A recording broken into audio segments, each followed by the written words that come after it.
With today's gospel, with this reading from the 10th chapter of Mark's gospel, we come to that part of Mark where Jesus begins to receive question after question after question that is loaded with difficulty. And what's happened is the gospel has turned. That when we heard Peter proclaim him as Lord, that you are the Christ, the Son of the living God, at Caesarea Philippi, that was the turning point of the gospel. And from that point on, the disciples and Jesus are moving toward the cross. And the way to the cross in Mark is through politics. And the disciples and Jesus are going to be confronted by question after question that puts Jesus on the spot. And it's not because the scribes and Pharisees are curious. It's not that they want more knowledge. It's they want to trap him in the wrong answer. They want to trap him in his own words. They want him to say the wrong thing politically. So, you are a Democrat. I mean, you are the wrong kind of spiritual leader. And that aha stuff goes both ways, doesn't it? Aha! You really are a conservative Republican. And any time you see that aha kind of politics, you're in a difficult spot because you've stopped really communicating. I think you're simply trying to catch each other. And the disciples see that with the Pharisees and Sadducees asking these questions. And so today, the question they pose is it lawful for a man to divorce his wife? And you know, in every age, human beings wrestle with this kind of problem.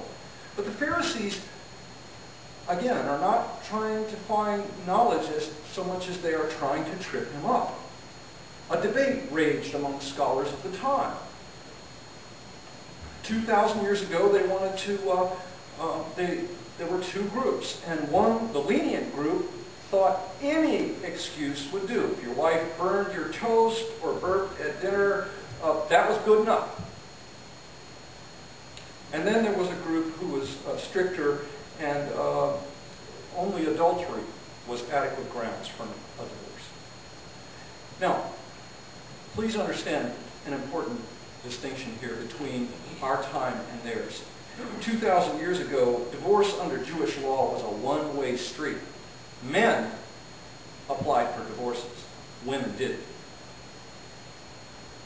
That's the way it was. The men held all the cards. The Pharisees were putting Jesus in a difficult position because, again, they wanted to trap him. They thought they had asked a question where his response was going to offend one group or the other. Is it lawful for a man to divorce his wife? And he responds with a question of his own. It's a good rabbinic response. What did Moses command you?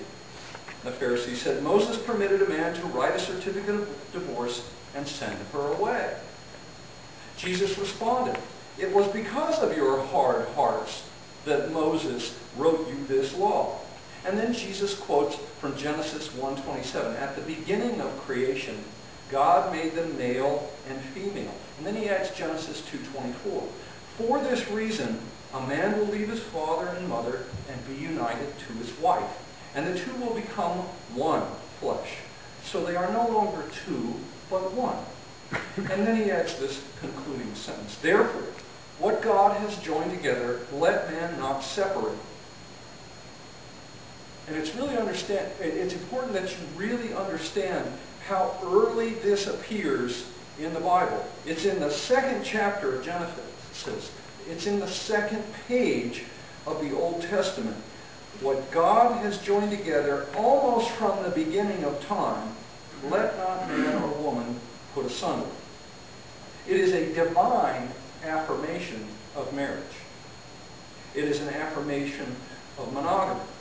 It is the hope and prayer of all who marry, that they may become one. And it begs one of the most important questions of our time. How do we build lasting marriages? Marriages that are good for the couple, good for the children, good for the community. And how does the church help with this problem? Because in our own time, divorce is rampant. But one of the things I've learned is that a solid marriage begins with a solid idea. And what the church offers is this solid idea that the two may become one. So let's think about this for a minute.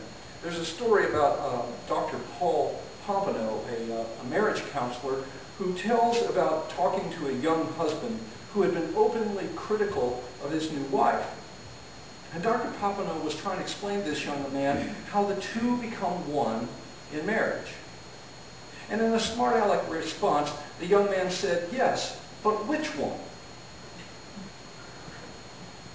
And Pompano said, "A little of each." And then he went on to explain that in marriage, you have to develop we psychology and think of yourselves in terms of being a pair rather than being an individual. What happens when two become one in a real marriage? Well, some think it reduces our individuality. Too often one party or the other seems to be saying, "All right, we two shall become one, and I am the one." See, that doesn't work very well. Now, that kind of marriage is headed for trouble, but ideally, two becoming one means that each one is doubled, not duplicated. You retain your individual identity, but you add to yourself the identity of the other. And the whole becomes greater than the sum of its parts. Or as St. Mark in Genesis put it so well, "For this reason, a man shall leave his father and mother and be joined to his wife, and the two shall become one."